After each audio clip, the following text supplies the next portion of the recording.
Hello बच्चों। तो कैसे हैं आप लोग? उम्मीद करते हैं आप बहुत अच्छे होंगे। हमने पिछले क्लास में जाना कि समतल दर्पण से परावर्तन से संबंधित कुछ महत्वपूर्ण बिंदु हैं, जैसे कि हो गया आपतित किरण, आपतन बिंदु, परावर्तित किरण, अभिलंब, आपतन कोण, परावर्तन कोण। आज हम जानेंगे कि प्रकाश के परावर्तन के नियम।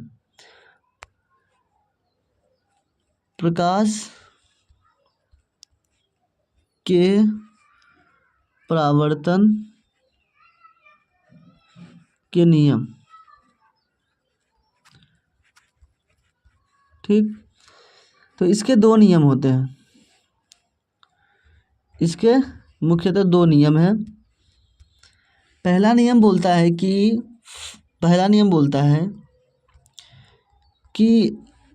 आपतित किरण, परावर्तित किरण तथा आपतन बिंदु पर डाला गया अभिलंब तीनों एक ही तल में होते हैं। क्या बोला? कि आपतित किरण, परावर्तित किरण तथा आपतन बिंदु पर डाला गया अभिलंब तीनों एक ही तल में होते हैं। तो इसको फिगर से समझते हैं। ये रहा मेरा फिगर।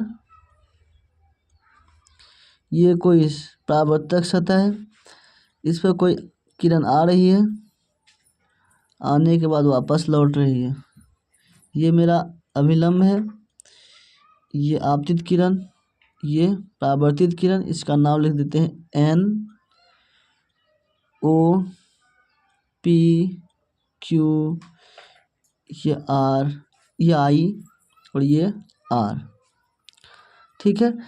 तो क्या बोला है कि आपतित किरण, ये रहा मेरा आपतित किरण, कौन सा? पीओ मेरा क्या है यहाँ पे? आपतित किरण। और परावर्तित किरण OQ दिख रहा होगा कि पीओ मेरा आपतित किरण और OQ मेरा परावर्तित किरण। और ON जो है, ON ये आपतन बिंदु O पर डाला गया अभिलंब है। क्या है? आपतन बिंदु O पर डाला गया क्या है? अभिलंब। देखने से पता चलता है कि PO और OQ और ON का तीनों शीर्ष एक ही बिंदु O पर मिल रहा है। इसीलिए पहला नियम बोला कि आपतित किरण और परावर्तित किरण और आपतन बिंदु पर ये डाला गया अभिलंब क्या होते हैं? तीनों एक ही तल में होते हैं। क्या होते हैं? तीनों एक ही तल में। उसके बाद आता है दूसरा नियम। दूसरा नियम बोलता है कि आपतन कोण, यहाँ आपतन कोण हो जाएगा क्या? मेरा आई मेरा यहाँ क्या है? आपतन कोण। और परावर्तन कोण R हमेशा बराबर होते हैं। क्या बोला? कि आपतन कोण, दूसरा नियम क्या बोला है कि आपतन कोण बोले तो कोण I हमेशा परावर्तन कोण बोले तो R के बराबर होता है। तो कोण I बराबर कोण R, यह हो गया परावर्तन के दूसरा नियम। यहाँ पे कोण I को हम लिख सकते हैं PON, क्या है मेरा? आपतन कोण है। और कोण NOQ मेरा परावर्तन कोण हो जाएगा। आपको पता होगा कि आपतन कोण किसे कहते हैं। तो एक बार और रिकॉल कर लेते हैं कि आपतित किरण और अभिलंब के साथ जो कोण बनेगा उसे आपतन कोण बनेगा, और परावर्तित किरण और अभिलंब के साथ जो कोण बनेगा उसे परावर्तन कोण बोलेंगे। तो आपतन कोण को I से सूचित करते हैं और परावर्तन कोण को R से सूचित करते हैं। दूसरा नियम बोला कि आपतन कोण हमेशा परावर्तन कोण के बराबर होते हैं। और पहला नियम बोला कि आपतित किरण, परावर्तित किरण और अभिलंब तीनों एक ही तल में होते हैं। क्या होते हैं? तीनों एक ही तल में। आपतित किरण, परावर्तित किरण और आपतन बिंदु पर डाला गया अभिलंब तीनों एक ही तल में। ये हो गया पहला नियम। और दूसरा नियम बोलता है कि कोण I बराबर कोण R बोले तो आपतन कोण हमेशा परावर्तन कोण के बराबर होते हैं। ये बहुत ही इम्पोर्टेंट है, बोले तो VVI क्वेश्चन है, एग्जाम में आ सकता है। ठीक है। उसके बाद देखेंगे कि इमेज, प्रतिबिंब। तो प्रतिबिंब एक तरह से जिसे हिंदी में, ठेठी में जो अपने मन से कुछ ही बोलता है, जिसे फोटो बोल सकते हैं, इमेज बोल सकते हैं, प्रतिबिंब बोल सकते हैं, ये सब एक ही बात है। तो जानेंगे कि प्रतिबिंब किसे क्या होता है, किसे कहते हैं, प्रतिबिंब किसे कहते हैं। तो प्रतिबिंब का सीधा डेफिनेशन होता है कि किसी बिंदु से या फिर किसी बिंदु वस्तु से आ रही प्रकाश की किरणें परावर्तन या अपवर्तन के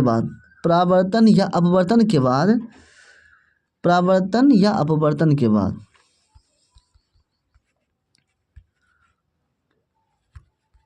ठीक जिस बिंदु पर संसरित या संसरित मतलब मिलती, संसरित मतलब एक बिंदु पर जमा होना, संसरित या अपसरित होते ही प्रतीत होती है।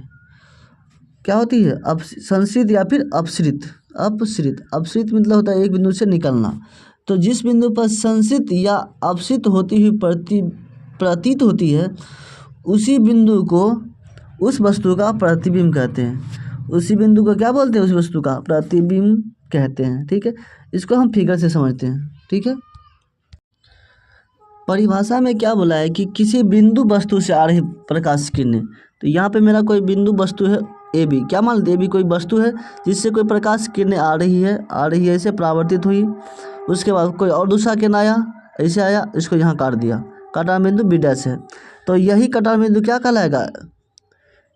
वस्तु का प्रतिबिंब। क्या कहलाएगा? यही कटान बिंदु वस्तु का प्रतिबिंब। तो किसी बिंदु वस्तु बोले तो ए बी से आ रही प्रकाश की किरणें जिस बिंदु पर काटती या फिर काटती हुई प्रतीत होती है उसी बिंदु को उस दिए गए मतलब ए बी का क्या कहलाएगा? प्रतिबिंब कहलाएगा। यहाँ पे ए बी का प्रतिबिंब कौन सा हो जाएगा? ए डैश बी डैश। ठीक है, तो एक बात और क्लियर कर देना चाहते हैं कि प्रतिबिंब बनने के लिए कम से कम 2 किरणें की जरूरत होती है। याद रखना आप सभी को कि प्रतिबिंब बनने के लिए कम से कम 2 परावर्तित किरणें की जरूरत होती है। ठीक है, तो किसी बिंदु वस्तु से आ रही प्रकाश की किरणें परावर्तन या फिर अपवर्तन के बाद जिस बिंदु पर काटती है उसी बिंदु को उस दिए गए वस्तु का प्रतिबिंब कहते हैं। ठीक है, तो प्रतिबिंब 2 प्रकार के होते हैं। कितने प्रकार के होते हैं प्रतिबिंब? 2 प्रकार के। ठीक है, पहला को बोलते हैं वास्तविक प्रतिबिंब, वास्तविक प्रतिबिंब। दूसरा को बोलते हैं आभासी, आभासी या फिर काल्पनिक, काल्पनिक। ठीक है, तो सबसे पहले जान लेते हैं कि वास्तविक प्रतिबिंब किसे कहते हैं, जिसका इंग्लिश नाम होता है रियल इमेज।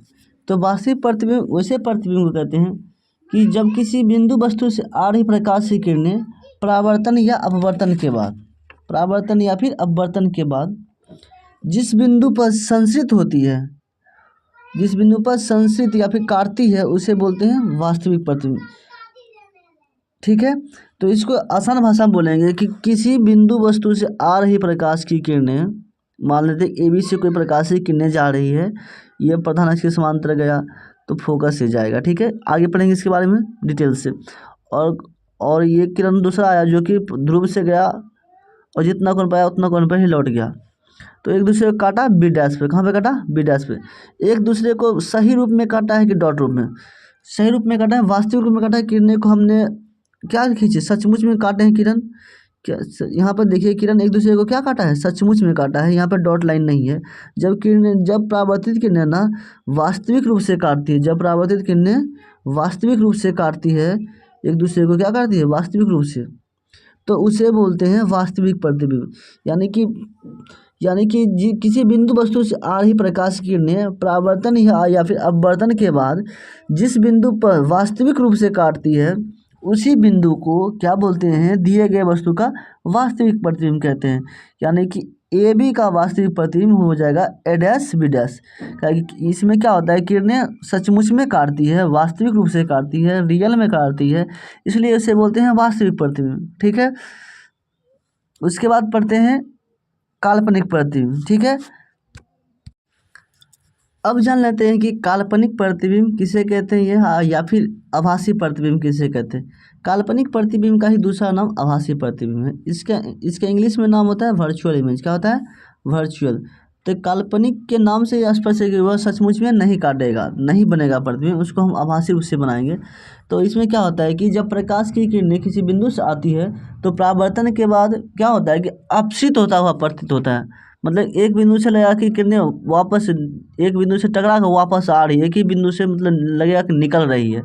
इसमें क्या होता है? जब किरणें ना आभासी रूप से एक दूसरे को काटती है, जब परावर्तित किरणें क्या होती है कि जब परावर्तित किरणें एक दूसरे को आभासी रूप से काटती है तो क्या होता है? वह तो काल्पनिक प्रतिबिंब कहलाता है। ठीक है, तो इसके लिए एक फिगर से समझते हैं। देखिए, ये कोई वस्तु है और ये उत्तल दर्पण है।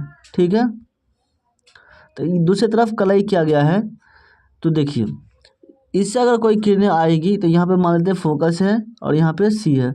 अगर इससे कोई किरणें आती हैं तो यह प्रधान अक्ष के समांतर अगर कोई किरण आती है तो मुख्य फोकस से जाता हुआ प्रतीत होता है अवतल उत्तल दर्पण में। ठीक है, तो मान के चलते कि आभासी रूप से इसको क्या करते हैं, इसको आभासी रूप से पीछे की ओर बढ़ाते हैं, इस किरणें को बढ़ा दिए और ये रहा सचमुच में। उसके बाद दूसरा किरण लेते हैं जो कि पी से जाएगा। यहाँ पे मानते हैं कोई पी बिंदु है, टेंशन नहीं लेना है दोस्त, इसको आगे हम पढ़ेंगे। अगर कोई पी से जाता है तो जितना कौन सा आता है उतना कौन पर परावर्तित हो जाती है। ठीक है, तो इसको हम अगर आभासी रूप से बढ़ाए हैं तो ये देखिए एक दूसरे को यहाँ पे काटा, इस बिंदु पर काट दिया तो यही बिंदु मेरा क्या कहलाएगा, आभासी प्रतिबिंब कहलाएगा। क्या कहलाएगा, ये वाला बिंदु, ये वाला बिंदु क्या कहलाएगा, आभासी प्रतिबिंब। अगर ये वस्तु है और ये भी वस्तु है तो इसका प्रतिबिंब बनेगा ए डैश बी डैश। देखिए दोस्तों, इसने इस किरण में क्या हुआ कि एक दूसरे को हम पीछे में आभासी रूप से बढ़ाएं। क्या कि एक दूसरे को आभासी रूप से पीछे बढ़ाएं तब ने काटा एक दूसरे को जाके। ये भी देखिए आभासी रूप से पीछे बढ़ाएं तभी ना एक दूसरे को जाके काटा। इसलिए इसे बोलते हैं कि जब किरणें ना आभासी रूप से काटती है तो उसे बोलते हैं आभासी प्रतिबिंब। सीधी सी बात हुआ, जब किसी बिंदु वस्तु से आ रही प्रकाश की किरणें एक दूसरे को आभासी रूप से काटती है तो वहाँ बनता है काल्पनिक प्रतिबिंब। क्या कहलाता है वह, काल्पनिक प्रतिबिंब। जब किरणें एक दूसरे को काल्पनिक रूप से काटेगी, किस रूप से काटेगी, काल्पनिक या फिर आभासी रूप से काटेगी तो कौन सा प्रतिबिंब बनेगा, आभासी प्रतिबिंब। इसी काटे गए बिंदु को, आभासी रूप से काटे गए बिंदु को क्या बोलते हैं, काल्पनिक प्रतिबिंब। तो इसका परिभाषा हो जाएगा, जब प्रकाश की किरणें परावर्तन या अपवर्तन के बाद जिस बिंदु पर काटती हुई प्रतीत होती ना, क्या होती है, प्रतीत, सचमुच में नहीं, आभासी रूप से काटती हुई प्रतीत होती है, उसी बिंदु को दिया गया वस्तु क्या है, ए बी है, उसी बिंदु को दिए गए वस्तु का क्या कहते हैं, काल्पनिक प्रतिबिंब कहते हैं। क्या कहते हैं, काल्पनिक प्रतिबिंब। इसको याद रखना है, बहुत ही इंपॉर्टेंट है, याद रखना है। अब पढ़ेंगे जो कि बहुत ही इम्पोर्टेंट टॉपिक होता है कि एग्जाम में आता है कि बोलता है कि वास्तविक प्रतिबिंब तथा काल्पनिक प्रतिबिंब में अंतर को लिखें। एग्जाम में 2 नंबर का आता है। ठीक है, उसको देख लेते हैं। तो क्या होता है, पहले देखते हैं वास्तविक प्रतिबिंब का पहला पॉइंट। ठीक है, वास्तविक प्रतिबिंब का पहला पॉइंट में होता है कि यह किरणों के क्या होता है, वास्तविक कटान से बनता है। वास्तविक प्रतिबिंब किरणों के वास्तविक कटान से, किस कटान से, वास्तविक कटान से बनता है, वास्तविक कटान से। ठीक है, इसका इधर आभासी में देख लेते हैं। इसमें बोलता है कि यह किरणों के काल्पनिक कटान से, किस कटान से, काल्पनिक कटान से, मतलब कि किरणें एक दूसरे को सचमुच में नहीं काटती है। ठीक है, तो उसे बोलते हैं कि यह आभासी प्रतिबिंब है, मतलब कि आभासी प्रतिबिंब किरणों के काल्पनिक कटान से बनता है। ठीक है, इसका 2 नंबर वास्तविक में देखिए, यह प्रतिबिंब हमेशा उल्टा बनता है। वास्तविक प्रतिबिंब हमेशा क्या बनता है, उल्टा बनता है, और आभासी प्रतिबिंब हमेशा सीधा बनता है। यह उल्टा बनता है और यह सीधा बनता है। ठीक है, तीसरा पॉइंट आता है कि वास्तविक प्रतिबिंब को पर्दा पर उतार सकते हैं। इसको क्या करते हैं, पर्दा पर उतार सकते हैं। ठीक है, इसको पर्दा पर उतार सकते हैं, और काल्पनिक प्रतिबिंब को पर्दा पर नहीं उतार सकते हैं। काल्पनिक प्रतिबिंब को पर्दा पर नहीं उतार सकते हैं। और जो होता है कि वास्तविक प्रतिबिंब, ये वाला प्रतिबिंब जो है ना, दर्पण के सामने बनता है। वास्तविक प्रतिबिंब दर्पण के सामने बनता है, ये चौथा पॉइंट है। और आभासी प्रतिबिंब दर्पण के पीछे बनता है, दर्पण के पीछे। आभासी प्रतिबिंब कहाँ बनता है, दर्पण के पीछे, और वास्तविक प्रतिबिंब दर्पण के सामने। ठीक है, इसको याद रखना है, यह लगभग पूछ ही दिया जाता है हर एग्ज़ाम में, हर बार के एग्ज़ाम में। ठीक है, आपको याद रखना है। अब देख लेते हैं कि समतल दर्पण से बने प्रतिबिंब की क्या क्या विशेषता है। तो पहला विशेषता हो जाता है कि यह समतल दर्पण हमेशा काल्पनिक प्रतिबिंब बनाता है। कौन सा प्रतिबिंब बनाता है समतल दर्पण, काल्पनिक प्रतिबिंब बनाता है। और काल्पनिक प्रतिबिंब क्या होता है, हमेशा सीधा होता है। क्या होता है, काल्पनिक प्रतिबिंब हमेशा सीधा होता है। और समतल दर्पण से बने प्रतिबिंब को हम पर्दा पर उतार नहीं सकते हैं, पर्दा पर उतार नहीं सकते हैं। ठीक है, ये पहला पॉइंट हो गया, और ये दूसरा पॉइंट। उसके बाद काल्पनिक प्रतिबिंब क्या होता है, हमेशा सीधा होता है। काल्पनिक प्रतिबिंब हमेशा सीधा होता है। ठीक है, ये तीसरा पॉइंट। उसके बाद चौथा पॉइंट देखते हैं कि काल्पनिक प्रतिबिंब यानी कि समतल दर्पण से बना प्रतिबिंब वस्तु के बराबर होता है। क्या होता है? वस्तु के हमेशा बराबर होता है। जितना बड़ा वस्तु रहेगा उतना ही बड़ा क्या बनाएगा? प्रतिबिंब बनाएगा। कौन सा दर्पण? समतल दर्पण। यानी कि समतल दर्पण हमेशा वस्तु के बराबर प्रतिबिंब बनाता है। ठीक है, उसके बाद समतल दर्पण में जितना दूरी पर रहेंगे ना वस्तु खड़ा, उतना ही दूरी पर प्रतिबिंब बनेगा। यानी कि जितनी दूरी पर वस्तु खड़ा रहेगी उतनी ही दूरी पर वस्तु का प्रतिबिंब बनेगा। ठीक है, इसमें जो होता है प्रतिबिंब दर्पण के पीछे बनता है। कहाँ बनता है? दर्पण के पीछे। इसमें बना प्रतिबिंब दर्पण के हमेशा क्या बनता है? पीछे बनता है। दर्पण के पीछे बनता है। दर्पण में होता है आईना जिसे बोलते हैं। ठीक है, मिरर। इससे इसमें क्या होता है? दर्पण के पीछे प्रतिबिंब बनता है। और यह जो है पारस विपरिवर्तन दर्शाता है। क्या दर्शाता है? यह पारस विपरिवर्तन। पारस विपरिवर्तन मतलब यानी कि पारस विपरिवर्तन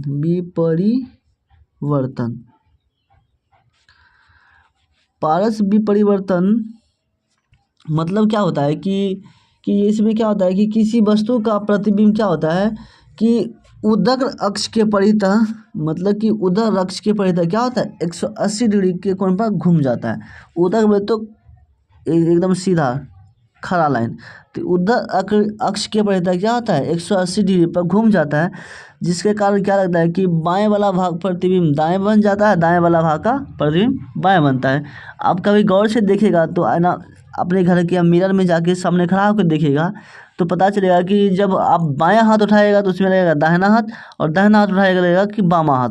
इसी घटना को बोलते हैं पारस विपरिवर्तन। पारस विपरिवर्तन में क्या होता है कि प्रतिबिंब ना उदग्र अक्ष के परितः, किस अक्ष के परितः?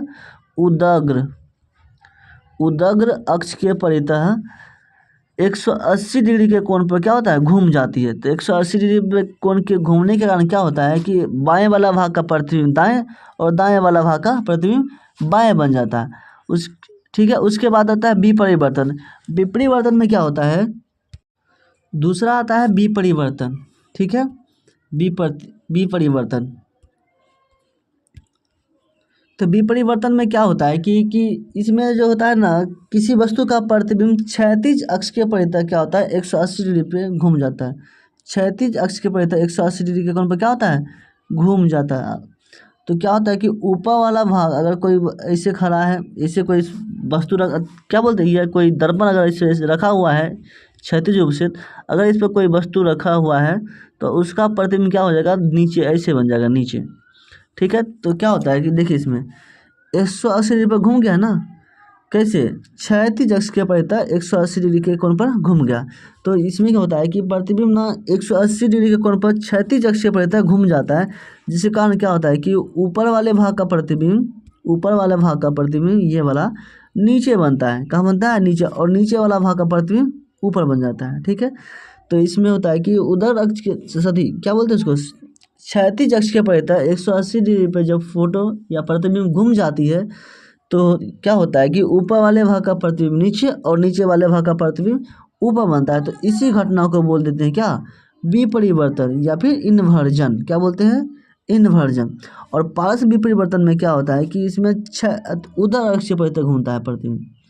पारस विपरिवर्तन में किसी वस्तु का प्रतिबिंब उदग्र अक्ष के परितः घूमता है, जिससे बाएं वाला भाग का प्रतिबिंब दाएं और दाएं वाला भाग का प्रतिबिंब बाएं बनता है। ठीक है, इसको याद रखना है। तो मिलते हैं नेक्स्ट क्लास में, तब तक के लिए best of luck for the future.